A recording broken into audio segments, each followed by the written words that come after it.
Olá a todos, eu sou Gabriel Fernandes e seja bem-vindo ao meu canal. Neste vídeo eu vou falar um pouco sobre a saída de Weintraub do Ministério da Educação e como isso daí foi retratado na mídia, e também tecer alguns comentários sobre a tal ideologia, né? Ou seja, Weintraub ele é sempre mostrado como um ministro que está muito alinhado com a ideologia de Bolsonaro, ele é muito alinhado ideologicamente com o presidente, enfim.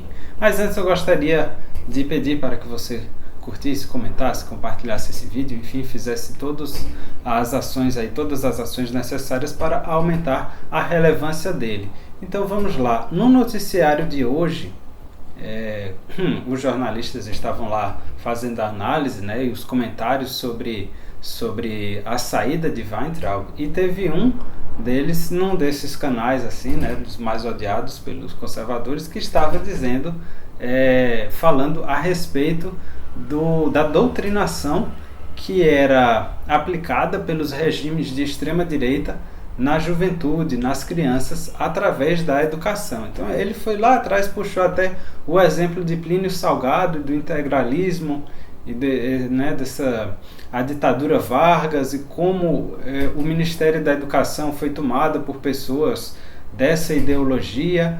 E isso aqui, ele fazia uns comentários meio estranhos assim, que dizia: não, mas você pode até concordar ou discordar com a tal ideologia, com a doutrinação, mas Plínio Salgado era um intelectual, e isso não acontece hoje. Como se dissesse que as pessoas que estão envolvidas, né, hoje com não só o Ministério da Educação, mas a cultura conservadora de uma maneira geral fosse um bando de ogros, né? Dava a entender mais ou menos isso. Só que o curioso ali é que ele falou realmente que realmente existe essa doutrinação, né, por parte dos regimes totalitários. E isso daí teve também no nazismo, mas também no comunismo. Inclusive, se você pegar ali as correntes do comunismo utópico pré-marxistas, ou seja, que vieram antes de Marx, já havia algumas que, pelo menos uma delas, né, que realmente enfatizou essa questão da educação, como foi mostrado, por exemplo, tem um livro de Rothbard, a tradução seria Educação Gratuita e Compulsória, mas acho que eles modificaram no português, deve ser Educação Gratuita e Obrigatória, ou alguma coisa do tipo. Que você pode encontrar esse livro em inglês na biblioteca do Instituto Mises Internacional, e eu creio que tem uma versão traduzida no Instituto Rothbard brasileiro.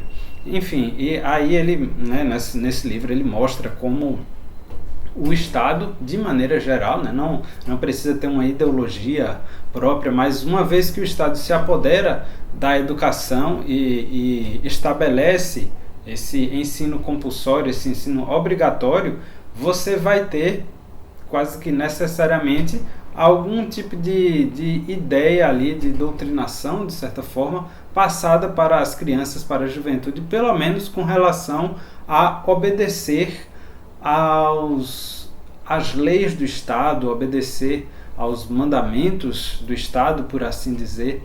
E nós vemos isso hoje muito claramente, por exemplo, com as pessoas que são formadas em direito, né? Elas valorizam bastante esse positivismo jurídico, né? Como se disser, eu sou a favor do que está na lei, eu sou a favor do que está na Constituição. Já ouvi muito isso daí, de pessoas que trabalham, né, nesses tribunais, enfim. Só que, voltando então a essa questão do comunismo pré-marxista, há dois pensadores, que são Francis Wright e Richard Owen, se eu não me engano, esqueci agora o nome, vou até pesquisar depois, que eles defendiam a implementação de um sistema educacional muito assim, não vou dizer integral, talvez o ensino integral era além disso, era um internato mesmo. Porque, vamos lá, estabelecendo, né, todo o traçado do raciocínio deles, o que é que eles pensavam? Era o seguinte: as pessoas têm diferenças de renda por conta das diferenças de educação. Ou seja, se uma pessoa ganha mais do que outra, é porque ela estudou mais ou estava de alguma maneira mais bem preparada. Só que aí, se a pessoa ganha mais, ela vai ter condição de colocar os seus filhos em escolas melhores, e aí os seus filhos eventualmente ocuparão também cargos que darão mais dinheiro. Então a desigualdade viria, segundo eles, por conta de uma questão educacional. Então, o projeto que eles tinham em mente era uma coisa assim bastante totalitária. Era de pegar as crianças já aos 2 anos de idade e tirá-las do convívio dos pais e colocá-las no internato, onde todas as crianças teriam exatamente a mesma educação. E os pais só poderiam visitar as crianças algumas poucas vezes por mês, porque era também o intuito deles que os pais tivessem o menor índice, o menor número de contato possível com os filhos, porque isso garantiria uma independência maior, pelo menos daria aos professores, né, aos psicopedagogos, mais oportunidades para moldar completamente a estrutura de pensamento das crianças, a maneira como eles raciocinavam, a cultura, enfim, tudo. Né? Eles queriam meio que pegar uma tábula rasa, né? uma criança ali que não tinha aprendido nada, ou seja, não tinha vindo com nenhum conjunto de valores dos pais, e criá-la meio que do zero. E aí, segundo esses dois pensadores, com isso, no final quando essas crianças se formassem, como todas elas teriam exatamente a mesma educação, não haveria mais desigualdade social, porque todas elas iriam conseguir algum tipo de posição na sociedade que ficariam niveladas. Então, a maneira para acabar com as classes sociais e com a desigualdade social seria exclusivamente através da educação escolar. Então, esse tipo de raciocínio continuou muito forte nas correntes marxistas aí ao longo da história, né? Por exemplo, a Alexandra Kollontai defendia algo muito parecido, e ali ela já viveu da virada do século XIX para o XX, né? Uma russa, e ela defendia também coisas assim, bem nessa linha. E se você pensar ainda hoje, ou especialmente hoje, diríamos, né, com essa revolução num padrão mais gramsciano, aí sim há de fato uma motivação muito grande por parte da esquerda para tomar todo o sistema educacional, porque assim eles poderiam pôr em prática o seu plano, né, de conseguir essa doutrinação das crianças, de criá-las com os valores socialistas, de maneira que elas nem sequer percebessem que estavam sendo doutrinadas ou que tinham esses pensamentos socialistas, né? Porque eles seriam os únicos apresentados a elas. Então, na cabeça das crianças, aquilo ali era basicamente o senso comum. Então, quando elas se tornassem eleitoras, né, iriam naturalmente votar em candidatos que defendessem aquele tipo de opinião. Pois bem, o que o repórter lá do Jornal da Manhã acabou deixando de falar, era justamente essa questão de que há também outros espectros políticos, outras ideologias políticas que também fazem uso extensivo da doutrinação escolar. E era uma coisa assim até óbvia, né? Porque nós vemos isso nos dias de hoje. Basta você dar uma olhada aí nos vídeos de alunos cantando uns funks aí com as letras que enaltecem Karl Marx e que metem o pau no capitalismo, enfim.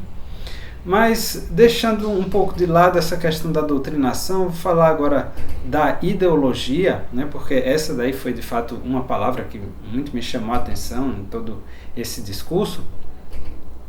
Tenho aqui um trecho de um livro que foi escrito por Carl Friedrich e Zbigniew Brzezinski, que foram dois professores de Harvard. E Brzezinski, inclusive, foi muito envolvido com o movimento globalista, né, a nova ordem mundial e etc. Mas esses dois escreveram um livro Ditadura Totalitária e Autocracia, onde estabeleceram uma série aí de 6 pontos que seriam comuns a todos os tipos de ditaduras totalitárias, fossem nazistas, fascistas, comunistas, enfim. O livro acabou recebendo muitas críticas e ainda recebe muitas críticas porque eles conceberam esse sistema de uma maneira um tanto fechada e por conta disso acabaram deixando de explorar alguns regimes ou situações nesses regimes que fugiam um pouco desse molde aqui estabelecido por eles na introdução do livro. Mas eu vou ler então os 6 pontos de trás para frente e focar no primeiro ou no último, né, que é o da ideologia. Então vamos lá. Do último é um controle central da economia, um monopólio das armas. Então veja, todo regime totalitário é desarmamentista. O monopólio dos meios de comunicação, que de certa forma já está acontecendo no Brasil, embora não de uma maneira aparentemente autoritária ou aparentemente totalitária. Isso daí tem a ver com as técnicas de manipulação, né, que são mostradas em Maquiavel Pedagogo, por exemplo.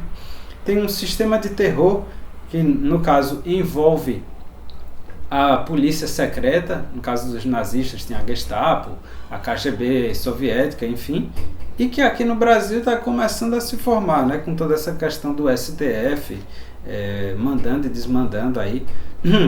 Temos então um partido único, isso daqui, né, se você pensar, sei lá, na Alemanha nazista, a Itália fascista, tem um partido único liderado por um ditador carismático. E, por fim, a ideologia. Então vejam só o que eles escrevem aqui.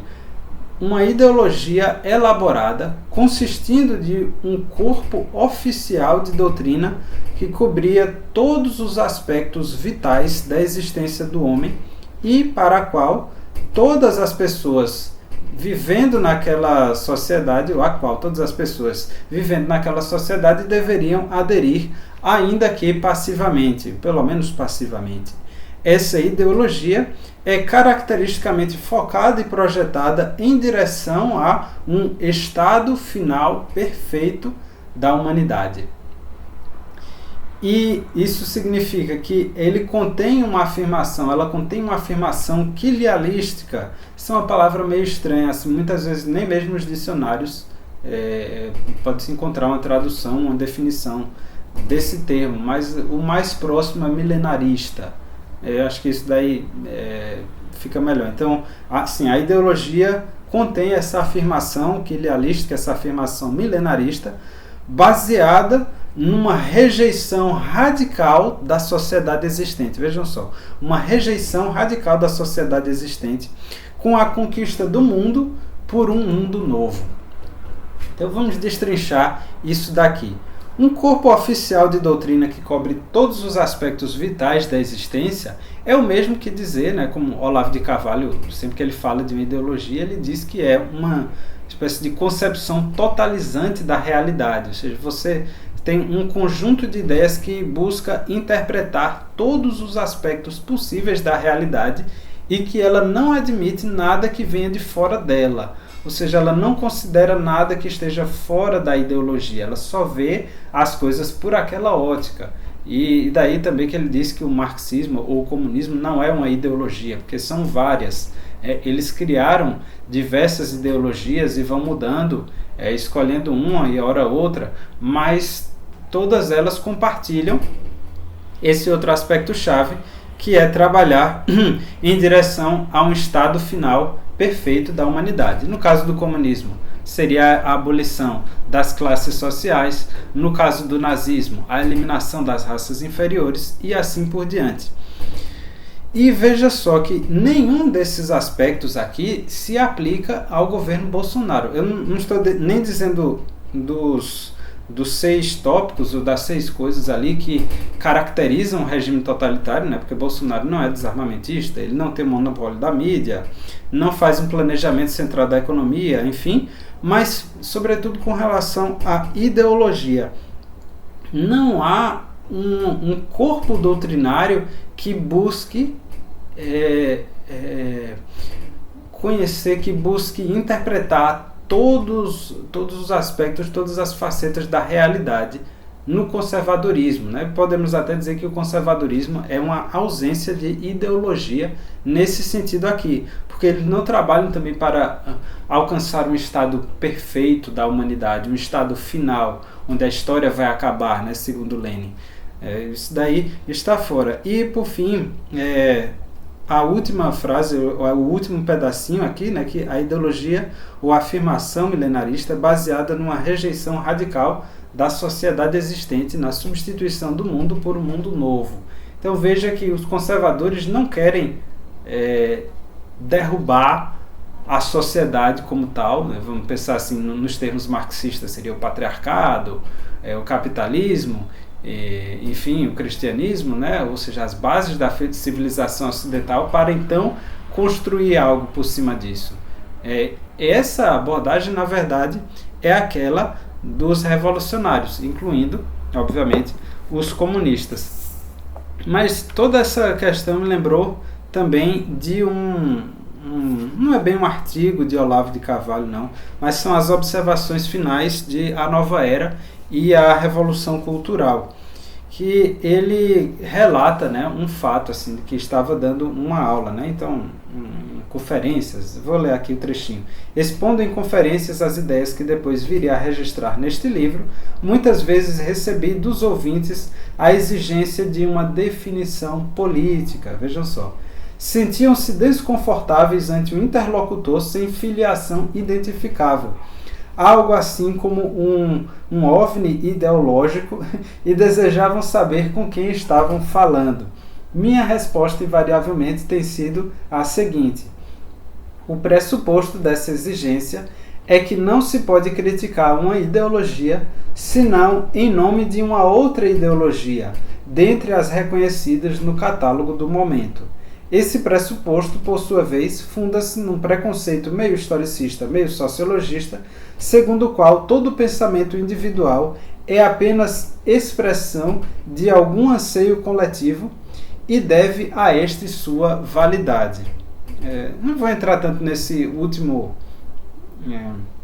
essa última afirmação aqui da observação dele, mas é a primeira que me chama a atenção, né? Ou seja, as pessoas realmente acham que só pode haver uma crítica de uma ideologia por uma outra ideologia. Então veja só, se Bolsonaro está criticando a ideologia comunista, logo, na cabeça dessas pessoas, ele deve ter uma outra ideologia. E aí, como eles não sabem utilizar aí os termos de maneira correta, a primeira coisa que vem à mente será uma ideologia conservadora, e por isso haveria um alinhamento ideológico por parte de certos ministros com Bolsonaro, certos políticos com Bolsonaro teriam um alinhamento ideológico. Mas nesse sentido particular de ideologia, esse termo não se aplica tão bem, né? Poderíamos falar de uma ideologia de Bolsonaro ou do conservadorismo muito mais tratando de uma visão de mundo, talvez, ou alguns objetivos de médio prazo, né? Como o armamento da civilização ou da sociedade civil, né? O armamento civil, ou uma liberdade econômica, enfim, seriam algumas coisas assim que poderiam ser alcançadas com reformas dentro de alguns anos, mas nunca desse plano de um fim último da humanidade. E isso daí é uma coisa que muitos jornalistas ainda não entenderam, porque como eles foram criados, doutrinados com essa questão ideológica a tal ponto de nem sequer saber que foram doutrinados, é como se fosse um peixe na água, e tudo que ele conhecesse fosse a água, e ele não soubesse da existência da atmosfera ou do ar, do espaço, enfim. Então eles se comportam dessa maneira e aí passam a fazer esse tipo de afirmação com relação aos aspectos ideológicos do conservadorismo, aos aspectos ideológicos do presidente da República, enfim. Eu vou ficando por aqui. Se você gostou desse vídeo, vou relembrar para curtir, comentar, compartilhar, se inscrever no canal, enfim, fazer tudo o necessário para deixar esse vídeo mais relevante. E eu estou ainda devendo a tal tradução lá do filme de Milgram, Espero que venha ainda essa semana. Então fiquem ligados aí no canal. Valeu!